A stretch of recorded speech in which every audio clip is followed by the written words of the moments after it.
Maayong adlaw kanyong tanan nga nagpaminaw karon ning tulumanon, kini ang akong suliran. Ilabi na kaninyo Dr. ni Ubra ug Attorney Elaine Bathan. Ingon man sa mga artista nga maghatag og kinabuhi ning akong suwat suliran. Ako si Terry, 55 anyos. Itago lang ang akong address. Punto legal kining akong suliran. Kabahin kini sa sitwasyon sa akong anak nga nagumon sa ginadiling drugas. Apa ni undang na. Ingon ni ini ang mga panghitabo.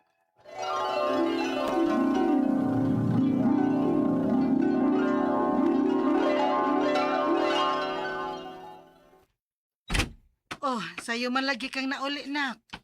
Oo, ma. Huwa na ko trabaho. Unsa? Naktak man ang among kompanya ma og mga trabahante. Og usa ko sa mga nataktak. Lah, niya unsa may plano ni mo ron?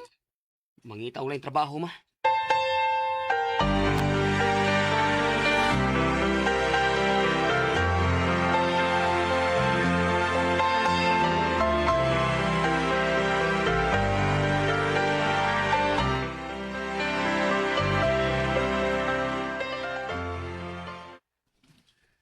Wa pa ba uli si Aljon day? Wa pa man dong, uy. Paim sad ka ning bata, ah. Basin og nagbarkada na to siya ha. Nah, ambot lang ka, ha. Naibaw ba ka iyang uyab nga tagdugay na siyang mauli, sukad nga wa na siya trabaho?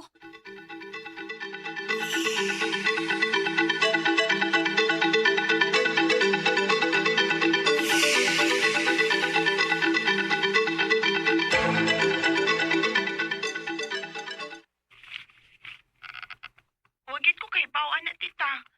Ang ingon niya nako nga mangita ra ko na siya og trabaho kung mulakaw siya. Unya anha ra ko na siya sa bahay og inikahuman. Mao ba di ay, Dayani?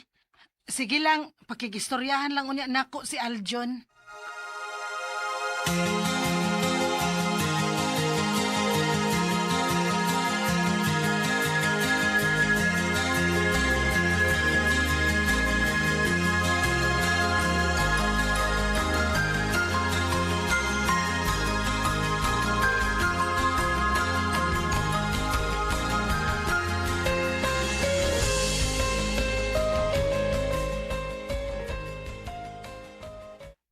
Nak, kumusta man ang imong pagpangitag trabaho?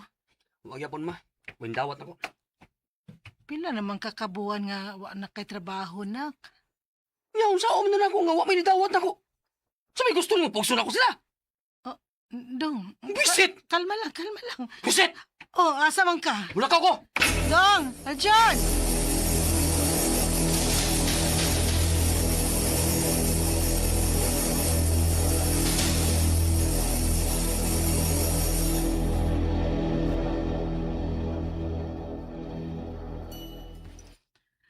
Wa na gyud ko makasabot ni Aljon, dong. Kung dili mo init o kalit ang mukalit lang sad siya katawa nga si Yara. Kinahanglan nga may bawaan na to kinsay mga barkada niya day. Nga na ay. Mayo kinauli na ka. Mag-istorya ta. Unya na lang ba? Wadto ko sa syudad. Adto ko po dito. Unsa? Isa!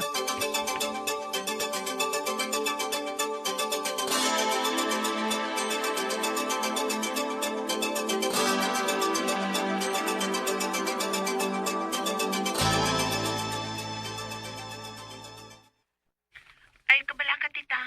Dara si Aljon sa bahay. Ako na libahala ani niya tita. Nganong naaman na siya dihas inyo, day? Wa gyud ko makasabot niya. Tita, may gamit og namaligya man is Aljon og drugs. Oh. Og daghan ako no ang nangita niya maong miikyas ni siya diha. Unsa?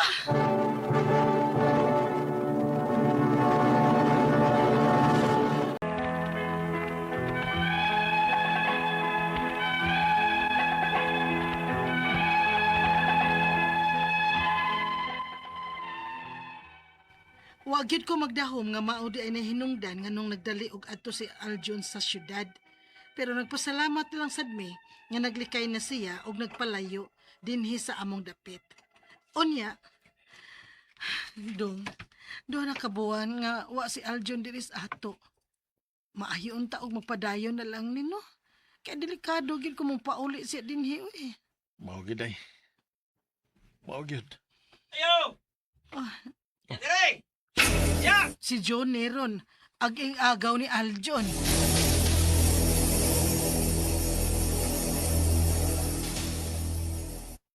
Oh, sa may tuyo ni mo, John.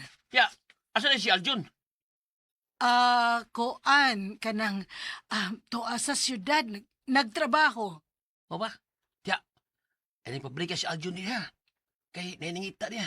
O delikado yung kinabuhi kung kita siya pag-usab. Unsa?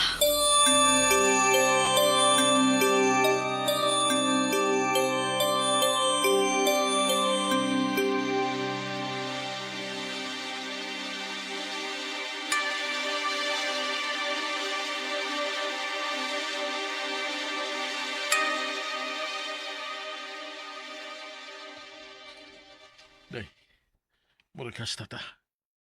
Delikado ta ini. Nga naman dong. Pila na kaadlaw nga nakabantay ko nga nailalaki nga nagsiki og paniid nato dinhi sa ato.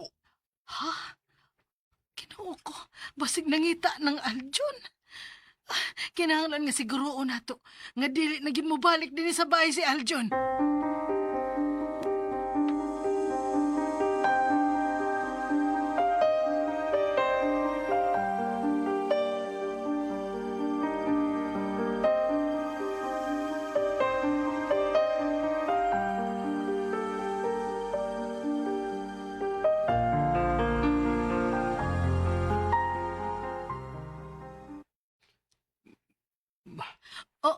Aljon, dong anong niamang ka? Abi na ko gadto ka sa syudad. Ma, mutog ano lang ko tinuod pa. Nakoy ni uyab-uyab ba nga ugamit og mamaligya sa droga. Og gihulga ko niya nga kung dili ko balik din sa ato. Isumbong ko niya sa mga kailan niyang pulis kay nahimo siyang asit sa una. Unsa? Nabuhat na niya sa iyang uyab sa una ma og nahibaw ko nga kaya na niyang buhaton ako. Aljon, Matabangi ko, be. Manahadlo ko. Ug wala ko kay baw. Unsa akong buhaton. Gusto na ko magbago, ma. Matabangi ko. Aljon.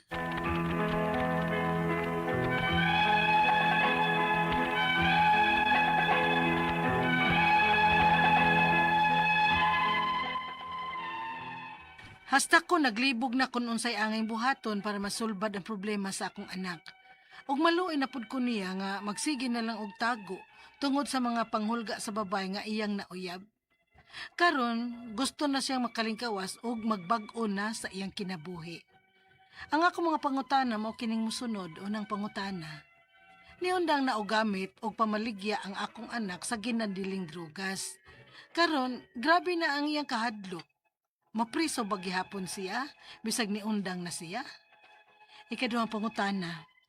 Naa siya na uyab-uyab nga utrusad nga mogamit og drugas og namaligya pagyud kini.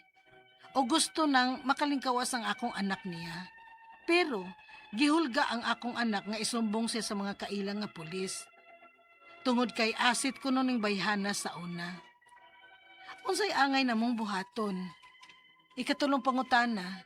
Nakakita mi nga nailalaki nga magsigi og paniid sa amo. Dili mi sigurado kung sinugo ba kini sa babay. Angay na babing magpablatter? Kay nakulbaan sad mi sa among sitwasyon. Ikaw pa to katapos ang pangutana. Kung musurindi na lang yun ang akong anak sa mga kapulisan, o kung musulti siya kung kinsay mga manggamitay o mamaligya og droga sa among dapit, dili iba mabutang sa peligro ang kinabuhi sa akong anak? Palihog, tabangi og tambagi ko.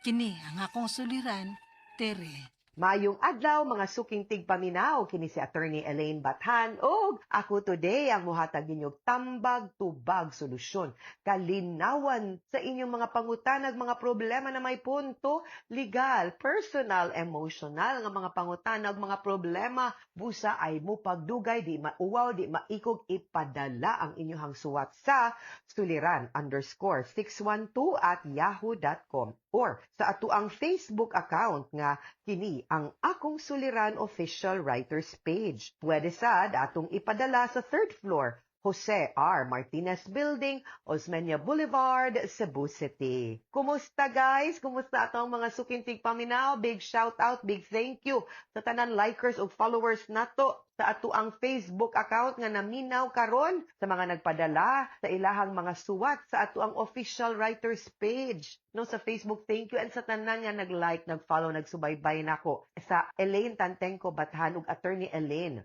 Tantengco Bathan sa Facebook. Kumusta mong tanan din ha? Thank you kaayo for listening, no? And thank you also to those nga mupadala sa ilahang mga messages, no? Greetings sa ato a private message, pero ang mga suwat ninyo guys, ayaw lang gid ipada didto kay ang sabot nato ipada nato sa mga lain-laing channels. Kini ang akong suliran official writers page, Yahoo nato nga email, adto lang gid nato ipadala ha. Letter sender nato karong adlaw, wa nato di nato isulti kung asa iyahang address, pero 55 years old si Terry. Kabahin sa sitwasyon sa iyang anak nga gikan na agoy na nahilayo, pero karon back on track, no? Sa una medyo nag-drugs man gyud ni siya, no? Tabi-tabi sa kaning bad word nga droga, no? Kani mga ginadili nga mga droga. Kay kaning drugs, tambal ba ni? Pero naay prohibited drugs. Dili pwede i-abuse ni nga mga drugs, no? So, karon ingon si Terry nga okay na kuno, nahilayo na. Pero, naaman ni mga giagian nga pangot problema, kabahin pagyud no sa iyahang mga bisyo before. Sumuni ang mga pangutana. Niundang na og gamit og pamaligya ang akong anak sa ginadiling drogas. Karon grabe iyang kahadlok, mapriso bagyapon siya bisag naundang na siya. You know, the society and the government welcomes whoever would like to repent, reform, and rehabilitate themselves without need. No, nga dakpon pa, biingkot pa, dili na na, ingon ana. Basta limpyo na na siya, dili na na siya pwedeng dakpon, di na na siya pwedeng hilabtan. Especially kung makita ug magpakita ug padayon nga magpakita og tarong na tinguha, unya nga na limpyo gyud siya, unya okay na gyud ang iyahang sistema, iyang kaugalingon na reform, wa na muusab, makita po na nato, no? And ang iyahang mga pagpanrabaho, legal na, ayaw gyud mo kabalaka. No, he has to take away that stigma of fear. No, karon nga na-rehabilitate na siya. Kaduha, naa siya'y nauyab-uyab nga otro sad nga mugamit og drugas ug mamaligya pagyud ni. Ug gusto nang makalingkawas ang akong anak niya, pero gihulga ang akong anak nga isumbong siya sa mga kaila nga pulis. Bisag niundang na siya tungod kay asset kuno ning bayhana sa una. Unsay angay na mong buhaton, buwagi. Ayaw kaguol. At iba ka kasi angay mo hulga, siya. Kahawd gud anang uyaba nga mao pay mag-una-unag hulga, mao pay makasasa, mao pay gabuhat og mga ginadili sa balaod. Siya pa'y manghulga, baga siya naong. Siya mo'y angay hulgaon, siya mo'y angay hadlukon nga kung di siya magtinarong, no? Ug dili niya tarungon ang iyahang kaugalingon, no? Bantay siya kay siya mo'y angay dakpon. Imuhang anak wa gyud angay kahadlukan. Pabiyain na ngano gud di man gugma ng ingon ana. In the first place, she is a bad influence sa imuhang anak. Dili gani gid sila angay makigrelasyon kay kung tarong pa siya, muundang sad siya anang bisuha kay kaning droga, wa gyud ni ayo og tarong nga ihatag sa atong kaugalingon, sa atong kaugmaon, sa atong pamilya, sa atong higalas, katilingban ug uban pa. Undang, biyain na. Isumbong. Siya mo'y angay isumbong. Ano gumahadlok ka? Di ka angay mahadlok ha? Because I already said, di ka madakpan, di ka angay mahadlok. Kanang pulis o tropo na, sila'y angay mahadlok nimo. Ug mag-ingon-ingon silang nanabon sila. Ikatulong pangutana, nakakita mi nga naay laki nga magsigi og paniid sa amo. Dili mi sigurado kung sinugo ba nis babay. Angay na ba ming magpa-blatter? Kay nakulbaan sa mis among sitwasyon. Pwede ra gyud mo magpa-blatter. Nga kung magpaniid na siya, dola, no? Isumbong sa pulis. Why ko mo kung magpa-blatter ta para mahadlok na sila? Come on, kamuy angay nga magmaisugon. Kamuy angay makampanti. Kay limpyo mo, tarong mo, ang balaod mo dapig ninyo. Sila ang angay mahadlok. Di ta magpada sa ilahang hulga ninyo. Kayabag nila no, kinsagod mo, kamakasasa ninyong dako, kamumoy na ay mga gipangbuhat nga silot, no, nga makadaot, no, sa ato ang katilingban, kamoy nakadag tigaw, nakadag daot sa kaugmaon sa mga tao, may nag-inyo ray naguba, mangangin pa mo, tanawa na iyang gibuhat og epektos imong anak, di ba? But do not live in fear. Ayaw mo kahadlok kay di gyud mo madakpan for the past kanang nga mga faults nato. Ang importante ang karon ug ang ugma nga di na gyud na niya buhaton, ha? Ayaw kahadlok nang hulga na sila. Sila mo'y dapat hulgaon, yabang sila. Hay, na high blood sa Attorney Elaine.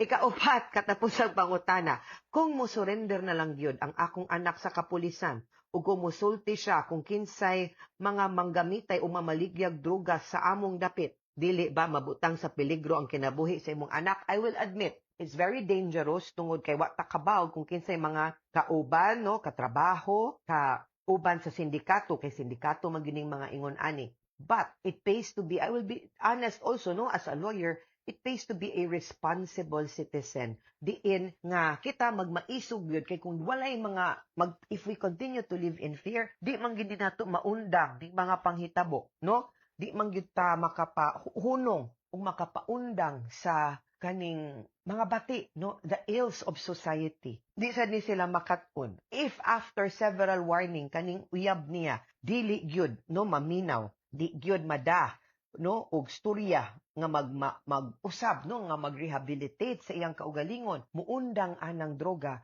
then it's time to leave the girlfriend. Pwede na to sila i-report sa pulis, no? Better inta. But you have to make sure you do it carefully and that you will be protected by the police if in the event nga musulti ka or mu-witness ka. But I'm very sure usay kaning mga pulis no kabaw biya na sila. Pero turning a blind eye ba, but we cannot be. The only way no for this drug addiction to stop is to start it sa ato ang kaugalingon. And second, atong tarungon ato ang selves no nga dili na ta mahadlok no sa mga mahitabo nato later on. Mga suking tigpaminaw, hinaut unta nga namoy nakutlo na pagtulunan karong adlaw. Kini si Attorney Elaine Bathan. Daghan king salamat sa inyong pagpaminaw sa atong tulumanon. Hangtod sa sunod nga sugilanon, din higapon sa tuang programa. Kini ang akong suliran gikan sa RMN Production Center, Radyo Mo Nationwide. Tatak RMN, daghang salamat ug maayong adlaw.